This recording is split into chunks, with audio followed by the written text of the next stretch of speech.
자, 우리가 이제 확률의 뜻과 그다음에 확률을 계산하는 기본 원리, 이제 합의 법칙과 곱의 법칙이죠. 자, 그 내용들을 좀 이제 알아봤다면 이제 확률에서 특별한 이제 조건을 갖는 경우 조금 더 어려워지겠죠. 조건을 갖는 경우에서의 확률을 좀 유형별로 좀 정리해 볼 겁니다. 지금 이 시간에 이제 종속 상황에서의 어떠한 시행이 주어졌을 때, 종속 상황에서의 확률, 그다음 이 이후로 독립 상황에서의 확률, 그 다음에 어떤 그 통계적인 즉 실험을 통해서 얻어내는 확률, 그 다음에 이제 도형을 가지고 이제 접근하는 기하학적 확률, 그 다음에 이제 어떤 조건 하에서 확률, 어떤 조건이 주어지고 그 조건 안에서만 구하는 확률, 조건부 확률, 이렇게 해서 지금 뭐 확률을 몇 가지로 이제 유형 정리를 할 텐데, 이 중에서 이제 가장 여러분들이 어려워하는 게 이 종속 상황에서의 확률과 조건부 하에서의 확률, 이 두 가지를 좀 많이 어려워합니다. 또한 그리고 이 종속 상황에서의 확률과 이 조건부 확률은 사실 또 일맥상통하는 다 연결이 되는데, 그죠? 사실은. 사실 뭐 굳이 막 종속적인 상황에서는 조건부로 우리가 접근을 시도하진 않겠지만, 어쨌거나 어떤 같은 근본적인 경우는, 근본적인 어떤 상황은 같다고 보시면 될 것 같아요. 아무튼, 그러면 여기서 이 종속 상황이라고 하는 건 이제 오늘 이제 이번 강의에서 종속 상황을 볼 텐데, 종속 상황이라고 하는 것은 무엇이냐? 독립 상황과, 그래서 다시 한번 정리를 해드릴 겁니다. 종속 상황과 이 독립 상황은 서로 반대되는 어떤 개념이에요. 독립은요, 예를 들어서 여러분들이 그 집에서 부모님에게서 독립을 했다고 칩시다. 부모님으로부터 독립을 했다고 치면 부모님의 어떠한 영향을 전혀 받지 않고 혼자 어떤 그 삶을 산다는 뜻이겠죠. 그걸 이제 독립이라고 하죠. 그런 것처럼 확률에서도요, 어떤 A라는 사건이 있고요, 어떤 B라는 사건이 있다고 칩시다. 뭐 예를 들자면 뭐라고 할까요? 뭐 밥 먹는 사건과 비가 오는 사건이라고 할게요. 이해하기 쉽게. 밥 먹는 사건과 비가 오는 사건은 서로 별개일 거예요. 내가 밥을 많이 먹는다고 해서 비가 많이 오거나 적게 오거나 하진 않을 테고요. 내가 밥을 적게 먹는다고 해서 비가 많이 오거나 적게 오거나 하진 않을 겁니다. 이런 것처럼 이 사건과 이 사건이 전혀 영향을 주지 않고 별개의 상황대로 해석되는 경우가 우리가 이제 독립이라고 해요. 서로 이제 분리되어 있다. 이걸 배반이라고 착각하시면 안 돼요, 나중에. 아무튼 그러한 상황을 우리가 독립 상황이라고 하고, 그 다음에 독립 상황이 아닌 그러한 상황을 우리가 종속 상황이라고 할 겁니다. 아무튼, 그럼 종속 상황은 무슨 상황이냐? 이랬을 때는 확률이 이렇게 되는데, 이랬을 때는 확률이 이렇게 되더라. 뭐 예를 들어서 어떤 사건이라고 예를 들자면, 비가 오는 사건과 뭐 우산이 판매되는 사건이라고 합시다. 비가 많이 오면은요, 우산이 판매될 확률이 높아지고요. 비가 적게 오면 우산이 판매될 확률이 작아질 거예요. 낮아질 거죠. 그런 것처럼 어떤 사건과 어떤 사건이 서로 영향력을 가지면서 상관관계가 있을 때, 그러한 경우를 우리가 종속적인 어떤 상황이라고 이제 보게 될 겁니다. 아무튼 그렇다고 한다면 결국은 종속 상황은 상황에 따라서 이런 상황에서는 이 확률이 적용이 되고, 이런 상황에서는 이 확률이 적용이 되고, 결국 상황이 모두 달라질 때 확률도 모두 달라진단 말이에요. 그러니까 우리가 이 다른 상황들을 모두 다 분리해서 각각 케이스별로 따로따로 다 계산을 해야 돼요. 그래서 어렵다는 겁니다. 케이스별로 구분을 해야 되고요, 상황을. 그 상황 하에서의 확률을 모두 다 따로 계산을 해내야 될 겁니다. 한번 문제를 보면서 살펴드릴게요. 1360번 보면 어떤 축구팀은 비가 내릴 때 경기에서 이길 확률, 비가 올 때 이길 확률이 0.7입니다. 그리고요, 비가 내리지 않을 때 그냥 맑음이라고 하겠습니다. 맑았을 때 이길 확률이 0.5랍니다. 그러니까 이 팀은요, 우천 경기에 굉장히 특화되어 있는 팀이라는 얘기예요. 비 올 때 이길 확률이 굉장히 높으니까요. 자, 이 말은요, 문제에서 명시는 안 해주지만 비가 올 때 이길 확률이 0.7이라는 얘기는 비가 올 때 됐을까요? 비가 올 때 질 확률이 0.3이라고 하는 뜻도 같이 들어가 있을 겁니다. 비가 올 때 이길 확률이 0.7이면 당연히 비가 올 때 질 확률은 0.3이겠죠. 무승부는 없다고 가정했을 때. 그 다음에 맑을 때 이길 확률이 0.5라는 얘기는 이 안에는요, 맑을 때 질 확률이 0.5다라고 하는 것도 같이 이제 표현이 되어 있다고 보시면 될 것 같아요. 아무튼 이 상황입니다. 그런데 내일요, 비가 오는, 내일 지금 경기가 있는데 오늘 저녁에 어떤 기상 데이터를 봤더니 내일 비가 올 확률이 0.2, 즉 20%랍니다. 그러면 이 팀은요, 그렇게 어떤 오늘 저녁에 기분이 좋진 않을까요? 왜? 우리는 비가 와야지만이 잘 싸울 수 있는데, 내일 비가 올 확률이 20%밖에 안 된답니다. 그러니까 결국은 우리는 조금 불리한 상황이 되겠죠, 이 팀은요. 아무튼, 내일 비가 올 확률이, 비 올 확률이 0.1합니다. 그리고 나서요, 내일 경기에서 이 팀이 이길 확률을 계산하래요. 그러면 이 상황은요, 내일 비가 오고요, 비 올 확률이 그냥 0.2인 것 뿐이에요. 비가 올 수도 있고요, 비가 안 올 수도 있습니다. 비가 오고 이겨도 좋고요. 두 번째, 맑고 그 상태에서 이기는 경우도 있을 겁니다. 자, 그럼 비가 오고, 비 올 확률이 0.2라는 뜻은요, 맑을 확률이 0.8이다라고 하는 뜻도 같이 가지고 있을 거예요. 자, 비가 오고 이겨야 돼요. 자, 비 오면 비 올 확률이 0.2죠. 그리고 이겨야 됩니다. 비 올 때 이길 확률이 0.7이죠. 자, 이렇게 해서 이겨도 좋습니다. 비가 오고 이겨도 좋습니다. 고백 법칙이겠죠. 그 다음에 맑은 확률이 0.8이죠. 맑고 이겨도 좋습니다. 맑은 상태에서 이겨도 좋습니다. 자, 고백 법칙이겠죠. 따라서 비 오고 이겨도 좋고요. 그 다음에 맑고 이겨도 좋습니다. 따라서 이 두 가지 상황을 이것도 이겼고요. 이겼으니까요. 종료된 사건. 합의 법칙을 통해서 최종 답을 내주시면 될 것 같아요. 자, 그 다음에 1362번에 비가 온 다음날 연속해서 비가 올 확률이 0.4입니다. 그러면요, 이 안에는요, 문제에서 표현되지 않았지만 비 온 다음에 맑을 확률, 그냥 비가 안 오는 걸 맑다라고 하겠습니다. 비 온 다음에 연속해서 비 올 확률이 0.4라고 한다면 비 온 다음에는 맑을 확률이 0.6이라고 하는 내용도 같이 들어가 있을 거예요. 자, 그 다음에 두 번째 줄에 비가 오지 않은 날에 비가 올 확률, 즉 맑은 다음에 오늘 맑았는데 내일 비가 올 확률, 맑은 다음에 비가 올 확률이 0.3이라고 합니다. 그 말은 뭐요? 맑은 다음에 그 다음 날도 맑을 확률은 0.7이라는 내용이 같이 들어가 있을 겁니다. 자, 이런 상황이고요. 자, 월요일에 비가 왔습니다. 자, 월요일에 비가 왔고요. 그리고 나서 수요일에도 비가 올 확률을 계산합니다. 자, 그러면 화요일은 어떤 상황이 될 수 있어요? 화요일은 비가 올 수도 있고요, 비가 안 올 수도 있죠. 화요일은 비가 올 수도 있고 맑을 수도 있다는 얘기예요.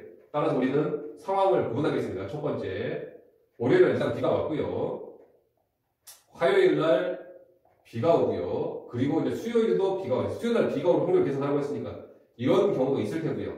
또는 월요일 날 일단 비가 왔고요, 화요일 날 막습니다. 그리고요, 수요일 날 비가 올 확률. 이런 상황이 두 가지가 있을 수 있을 것 같아요. 두 가지가. 그래서 우리가 이 상황과 이 상황에서의 확률을 분리해서 해석한 다음에, 왜냐면 비 온 다음에 비 올 확률과 비 온 다음에 맑은 확률 서로 달라지니까, 확률 달라지니까 이 상황과 이 상황을 분리해서 계산한 다음에 여기서 이제 합의 법칙 적용해야 되겠죠. 계산하겠습니다. 자, 비 온 다음에 연속해서 비가 와야 됩니다. 비 온 다음에 연속해서 비가 0.4. 자, 그다음 화요일날 비가 왔습니다. 그럼 또 수요일도 연속해서 비가 와요. 비 온 다음에 또 연속해서 비가 와야 됩니다. 또 0.4죠. 자, 고백 법칙. 이렇게 해도 되고요. 그 다음에 비 온 다음에 맑아야 됩니다. 비 온 다음에 맑아야 돼요. 0.6. 그 다음에 이제 맑은 다음에 그 다음날 비가 와야 돼요. 0.3이죠. 고백 법칙. 따라서 얘와 얘의 최종 합으로서 답을 내려주시면 될 것 같습니다. 자, 그다음 1364번. 거의 이제 모양새는 같은 구조의 모양새예요. 어떤 의사가 암에 걸린 사람을 암에 걸렸다고 진단할 확률은 98%래요. 암으로 제대로 진단한 거죠. 암에 걸린 사람을 당연히 암으로 진단을 해줘야지 우리가 어떤 치료를 받을 거 아니에요. 그럴 확률이 98%랍니다. 다행히 어떤 기계적인 어떤 한계가 있기 때문에 100% 우리는 진단을 할 수는 없고요. 98% 정도는 정확하게 진단을 할 수 있답니다. 암으로 진단할 확률은 0.98, 98% 0.98로 쓰겠습니다. 이렇게. 그 말은 뭐죠? 이 R은요, 암인데, 암이 아니라고 판단될 확률도 오진이죠, 오진. 암인데, 그걸 판단을 못해낸다, 판정을 못해내는 기계라는 얘기예요. 암을 정상으로 하겠습니다. 정상으로 판단할 확률이 0.0이다라고 하는 내용도 같이 들어가 있을 겁니다. 첫 번째 줄이고요. 그 다음에 암에 걸리지 않은 사람을, 즉 정상이죠. 정상을 암에 걸리지 않았다고. 정상인 사람을 정상으로 판단할 확률이 당연히 높아야 되겠죠. 그 확률이 92%, 0.9이랍니다. 그러니까 정상적인 사람은 당연히 이 기계의 판독을 당연히 정상으로 나와야 되겠죠. 그런데 정상을 정상으로 판단하면 0.92입니다. 92% 정도는 정확하게 판단한다는 얘기예요. 그런데 남은 8%, 즉 정상인 사람인데 갑자기 잘못해서 암으로 판단을 할 수도 있다는 얘기예요. 암으로 판단할 확률이 0.08이라는 내용도 같이 지금 수능에 들어가 있을 겁니다. 자, 그럼 여기서 이제 실제로 1000명을 이제 실험을 할 텐데요. 그 1000명 중에서요. 1000명 중에서 400명은 암이고요. 400명은 암이고요. 그 다음에 600명은 지금 정상인 사람입니다. 400명은 암에 걸린 사람이고 600명은 정상인 사람이에요. 자, 이 1000명을 가지고요. 이 기계에다가 판독을 의뢰했습니다. 그랬을 때 이 사람이 암에 걸렸다고 진단될 확률이에요. 암에 걸렸다고 진단될 확률. 자, 그러면 우리가 상황이 어떤 상황이냐면요. 정상인 사람을요. 정상을요. 암으로 판단을 해도 좋고요. 암으로 판단해도 문제에서 원하는 상황입니다. 그런데 암으로 판단해도 좋을 겁니다. 우리가 암으로 판단될 확률을 지금 구하는 거니까요. 자, 그러면 정상인 사람을 암으로 판단하는 확률은 일단은 정상인 사람을 뽑아야 될 겁니다.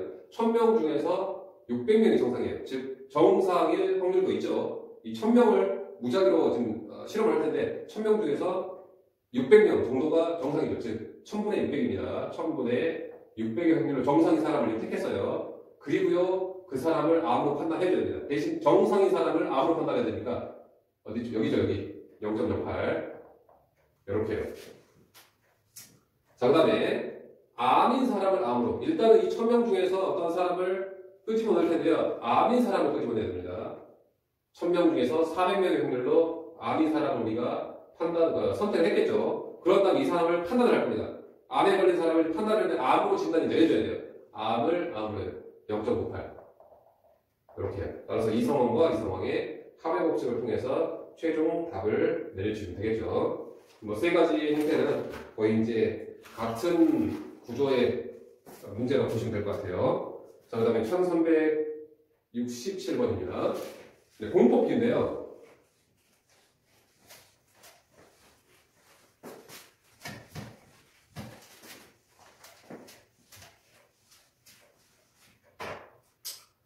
(1367번이) 주머니 속에 흰공 4개, 검은 공 3개, 흰공을 선택 편의상 동그라미라고 표현할게요. 흰공 4개와 검은 공을 X로 표시했어요. 검은 공이 이렇게 3개가 있는데 한 개씩 2번을 꺼낼 겁니다. 그런데 처음에 흰 공이 나와야 되고요. 그 다음에 검은 공이 나와야 된답니다. 처음에 흰 공, 그 다음에 검은 공. 자, 처음에 뽑겠습니다. 흰 공 뽑을 거예요. 확률 얼마죠? 7분의 4죠. 자, 그런 다음에 문제에서 꺼낸 공은 이제 버리기로 했습니다. 다시 안 집어넣을 거예요. 그러면 흰 공을 꺼내서 흰 공을 좀 꺼냈습니다. 흰 공을 꺼내서 이제 버렸어요. 그럼 이제 주머니 상황 이렇게 되겠죠. 6개밖에 없는데 이 상황에서 이제 뽑는 거예요. 검은 공 뽑아야 됩니다. 6분의 얼마에 되면 3분의 이렇게 해야지 상황이 종료가 되니까 고백 써야 되겠죠. 참고해서 똑같은 상황입니다. 흰 공 4개, 검은 공 3개인데요. 흰 공 뽑고요. 두 번째는 검은 공 뽑아야 돼요.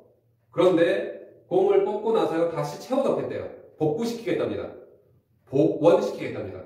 복원 추출이라고 해요. 복원. 얘를 보고 우리가 비복원 추출이라고 하고요. 꺼내놓고 그냥 버리겠다. 그냥 아까 처음 상태로 되돌리지 않겠다. 복원시키지 않겠다. 비복원. 꺼내서 보고요. 흰색 7분의 4죠. 꺼내서 보고요. 흰공 보고요. 다시 그냥 공 다시 채워놓겠습니다. 그 상태가 그대로 유지됩니다. 복원됩니다. 흰공 다음에 또 흰공이라고 말할까요? 그러니까 아무튼 간에 그 다음에 흰공 뽑고 검공 뽑고 검공 뽑고 어찌저찌 됐던 다 상관없이 이 상태가 계속 유지됩니다. 그 다음에 흰공 뽑으라고 한다면 흰공 뽑으는 게 얼마죠? 다시 7분의 4죠. 그러면 다시 이 상황이 또 만들어서 다시 흰공 뽑으래요. 다시 흰공 뽑으면 또 7분의 4죠. 이 상황은요. 뽑고 버리면 상황이 바뀌어지기 때문에 흰공 뽑는다고 하더라도 흰공 뽑을 확률이 상황에 따라 계속 수시로 바뀔 거예요. 확률이 수시로 바뀝니다. 종속적인 상황이고요. 확률이 계속 유지됩니다. 내가 여기서 흰공을 뽑건 검은 공을 뽑건 다시 흰공을 뽑건 흰공을 뽑건 상관없이 항상 이 상태가 유지될 거기 때문에 흰공 뽑을 확률이 항상 7분의 4고요. 검은 공 뽑을 확률이 항상 7분의 3일 겁니다. 내가 무슨 공을 뽑느냐의 상황에 구애받지 않고 확률이 고정적으로 유지된다는 얘기예요. 이걸 우리가 뒤에서 살펴주게 될 독립 상황에서의 확률입니다. 독립시행이에요. 그렇기 때문에 독립식은 굉장히 쉬워요. 왜? 같은 확률이 계속 반복되니까요. 쉽게 생각해요. 동전 던지기요. 동전 던졌을 때 내가 첫 번째 주사에 던졌을 때 안면 나롱량 얼마? 2분의 1이죠. 그럼 내가 다시 주머니에서 또 다른 동전을 꺼냈습니다. 던졌습니다. 안면 나롱량 얼마? 2분의 1이죠. 동전은요, 내가 자면서 던져도 앞면의 확률이 2분의 1이고요. 밥 먹으면서 동전 던져도 앞면의 확률이 2분의 1이에요. 언제 던져도 확률이 2분의 1이에요. 굉장히 쉬워요. 그렇게 주사위 던질 확률도 마찬가지고요. 그렇기 때문에 독립적인 상황에서의 확률은 문제 자체, 확률 계산이 너무 쉽다 보니까 이 횟수를 굉장히 많이 늘려줍니다. 막 10번 던지시오, 100번 던지시오. 나중에 그럴 거란 말이에요. 통계에서 근데 이어지게 될 거예요. 아무튼 그 상황을 우리가 다음 강의에서 독립시행에서 살펴볼 예정입니다. 자, 구분하기 위해서 미리 좀 말씀드렸고요. 자, 그 다음에 1373번에 어떤 동아리 학생이 10명이 제비뽑기를 해서 활동보고서를 작성할 때 2명을 정하기로 했답니다. 표시된 제비가 2개 있습니다. 자, 그럼 비슷한 내용이 표시된 제비를 그냥 동그라미라고 할게요. 당첨이라고 합시다. 이걸 뽑으면 당첨이고요. 나머지 X 표시 뽑으면 당첨이 아닙니다. 그래서 당첨을 뽑으면 활동보고서를 작성하기로 했어요. 자, 이랬을 때 차례로 한 명씩 제비를 뽑을 겁니다. 그런데 두 번째와 세 번째 뽑는 학생이 첫 번째하고 두 번째하고 세 번째 뽑을 학생이 얘가 동그라미 뽑아야 되고요. 얘가 동그라미 뽑아야 되고요. 첫 번째 뽑을 학생 당연히 뭘 뽑아야 되겠어요? X 뽑아야 되겠죠. 자, 이렇게 해서 두 번째 사람과 세 번째 사람이 동그라미하고 동그라미 뽑으면서 이 두 사람이 당첨해서 너네들 활동보고서 작성해라 라고 하는 그런 상황입니다. 자, 그럼 첫 번째 X 뽑아야 됩니다. 10분의 8이 되겠죠. 자, 그러면 X가 뽑아졌으니 없어졌어요. 뽑은 제비 안 넣어있으니까요. 자, 그 다음 두 번째 던졌을 때 동그라미가 나와야 돼요. 그럼 이제는 하나 없었는데 9분의죠. 동그라미 9분의 2 상황입니다. 그 다음에 이제 두 번째 사람이 동그라미 뽑아서 이제 버렸어요. 이제 세 번째 사람이 뽑을 거예요. 몇 개 남으면 하나 떨어졌으니까 8분의 1가 되겠죠. 그 중에서 동그라미 뽑아야 됩니다. 8분의 1이죠. 그래서 고비법칙을 통해서 계산을 해주시면 되겠고요. 자, 그 다음에 1379번입니다.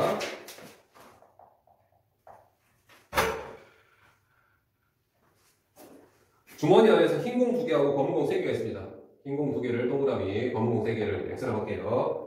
갑부터 시작해서 갑을 교대로 하나씩 꺼내는데 먼저 흰 공을 꺼낸 쪽이 이기로 했습니다. 갑이 이길 확률을 버려요. 다시 꺼낸 공은 버리기로 했고요. 비먹은 추출입니다. 갑이 이겨야 돼요. 그러면 처음에 갑이 뽑았는데 갑자기 동그라미를 딱 뽑아서 을한테 기회도 주지 않고요. 갑이 먼저 뽑아서 동그라미를 나서 그럼 상황이 종료돼 버렸어요. 자, 이렇게 해도 좋습니다. 자, 그런데 처음에 갑이 뽑았어요. 그런데 갑이 동그라미를 못 뽑았어요. 그래서 이제 을한테 기회가 갔습니다. 을한테 기회가 갔는데 을이 갑자기 동그라미 뽑아버리면 을이 이길 거예요. 그래서 우리가 지금 하려고 하는 건 갑이 이기는 상황입니다. 을이 불행하게도 을도 못 뽑았습니다. 그런 상황에서 이제 갑이 또 이제 기회가 왔죠. 갑이 이제 동그라미를 뽑으면 될 거예요. 자, 그러면 이런 상황이 또 있을 수도 있겠네요. 처음에 갑이 뽑았는데 못 뽑았어요. 을이 뽑았는데 또 못 뽑았어요. 갑이 세 번째 기회가 왔는데 갑이 또 기회가 왔는데 못 뽑았어요. 을이 뽑으면 안 되죠. 을도 못 뽑았어요. 그 다음에 비로소 갑이 동그라미를 뽑는 경우도 있겠지만 사실은 이런 상황은 불가능할 겁니다. 왜요? X가 최대 4개밖에 없기 때문에 갑하고 을하고 갑이 이미 을이 X를 4개 뽑아낼 수가 없죠. 따라서 이 상황 이후로는 이제 불가능할 겁니다. 나중에 독립에서는 계속 채워질 거기 때문에 이런 상황도 무진장 반복이 될 거예요. 그건 독립에서 이제 볼 테고요. 아무튼 우리는 이 두 가지 상황만 해석해주면 될 것 같습니다. 자, 처음에 갑이 그냥 뽑았는데 동그라미 나오니까 얼마죠? 5분의 2죠. 5분의 2. 자, 그 다음에 이제 이 상황입니다. 처음에 뽑았는데 갑이 X를 뽑아야 돼요. 자, 5분의 3이죠. 자, 하나 없어졌고요. X가 없어졌습니다. 그럼 이제 4개 중에서 뽑겠죠. 을이 뽑았습니다. X 뽑아야 돼요. 4분의 2죠. 자, 그래서 X도 하나 없어졌습니다. 다음에 이제 갑한테 기회 왔어요. 개수 몇 개요? 3개요. 3개 중에서 이제 뽑아야 되는데 동그라미 뽑아야 돼요. 3분의 2의 확률로 동그라미 뽑겠죠. 자, 이렇게 해서 화면부터 당연히 적용해야 되겠죠. 자, 이렇게 해서 최종 답을 내려주시면 될 것 같습니다. 그러니까 결국은 이 동석적인 어떤 상황에서의 확률은 매번 그러니까 상황 자체가 변동되기 때문에 그러한 변동된 상황을 우리는 다 해석을 해 주셔야 된다는 얘기예요.